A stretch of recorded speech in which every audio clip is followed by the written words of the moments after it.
Hi everyone, welcome to our channel. Today I've got a treat for you guys.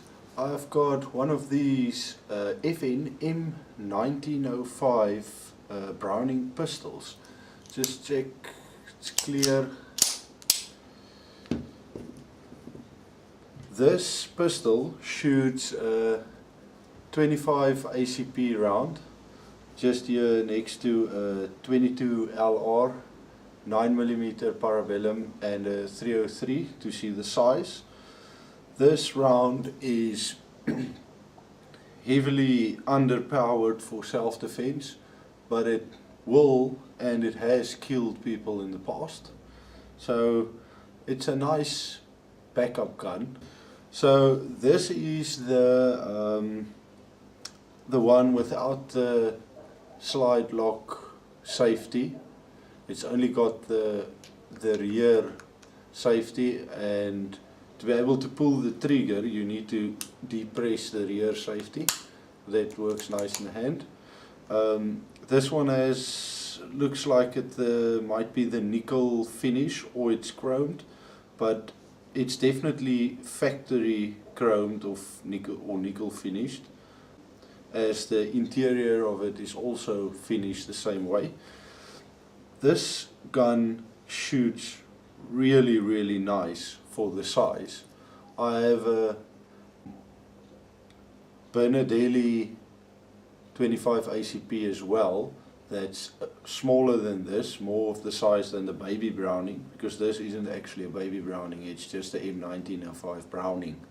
The baby Browning is smaller, but it's sort of in the same class and it looks the same. So the magazine takes 6 rounds. This magazine actually has a problem with it, because if you see, I'll put in the last round and it's loose.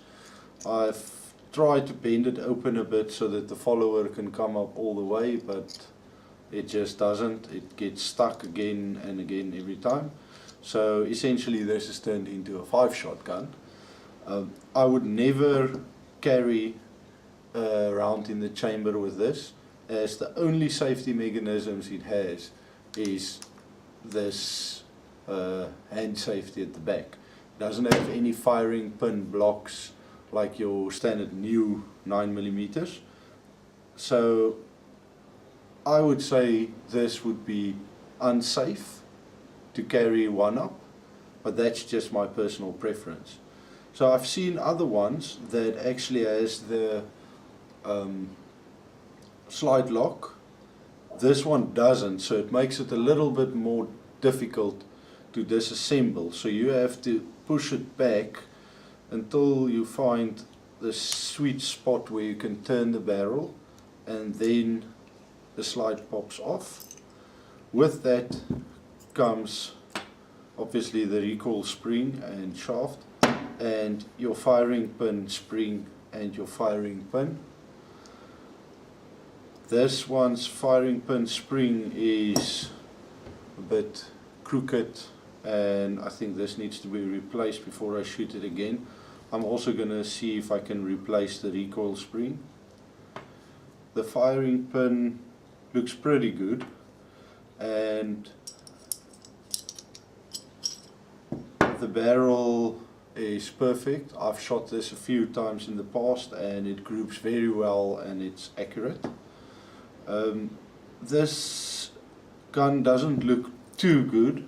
I've seen worse, but I've definitely seen better.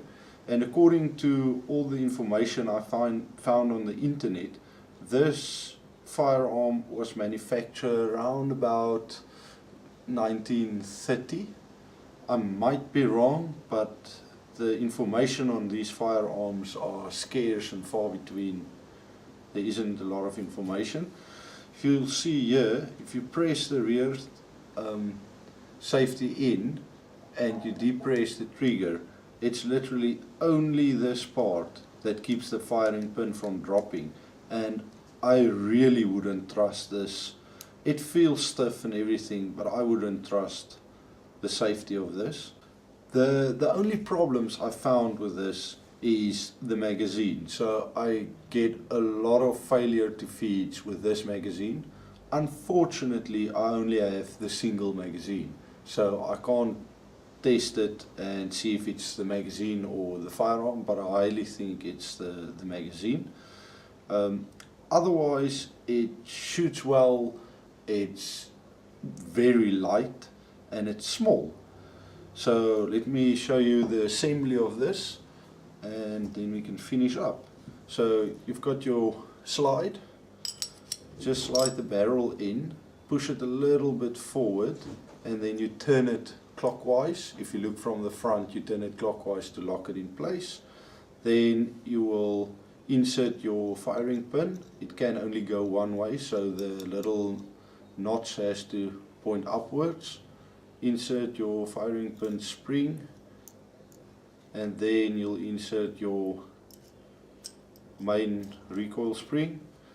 Then it's a bit finicky to get that recoil spring, we show you, in that hole, but it's not too difficult.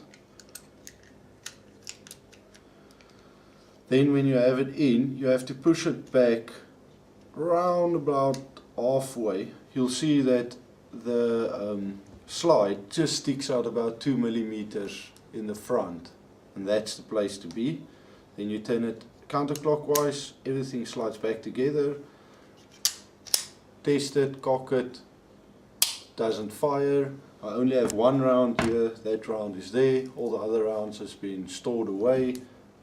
Magazine is empty, so we can put the magazine in, cock it one last time, just do a safety check, pull the trigger, it's safe. So the reason why they call it the M1905, in some countries they call it the M1906, but the actual correct term for it is M1905, because John Browning has done the preliminary design on this in 1905, and Fabrique Nationale built all these. And Fabrique Nationale makes really good firearms. They make anything from this up to big machine guns like your 50 caliber BMGs and everything.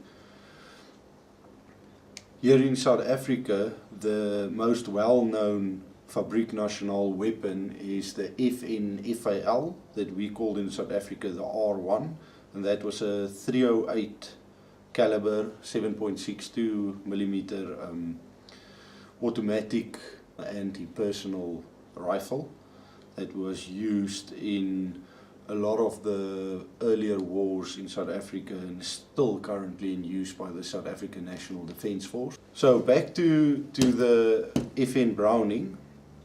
I purchased this in South Africa from an old guy, and I got this and the Bernardelli for 200 rand, and that basically works out to about between 16 and 18 US dollars for both of them. I think it's a good find. I won't shoot this a lot, as these rounds are about 20% more expensive than your standard 9mm full metal jacket rounds, and that's a bit ridiculous for something so small. The nice thing about this is it's got a boxer primer in, not like your 22 long rifle that's rimfire, and you can reload this. I haven't done it myself, but looking at the size of this, reloading the 25 ACP or 6.35 millimeters will be a tedious process. So I would rather just buy it, shoot it once in a while, and just store this in a safe as a collector's item. They're not worth a lot, but paying 200 rand for two makes it worth it for me. I might carry this in winter on an ankle holster as a secondary backup gun, but I would rather probably carry my 38 Special. I think that's a better idea than carrying this. But hopefully I wouldn't ever need backup gun. Well, actually I hope I never need the primary firearm as well, but it's South Africa and here things get a bit rough from time to time, so we need to carry weapons to keep ourselves and our family safe. Thank you for watching the video. Please subscribe to our channel for more interesting videos. I will do an overview and a small review of some other old World War II and a bit later weapons soon. So see you guys.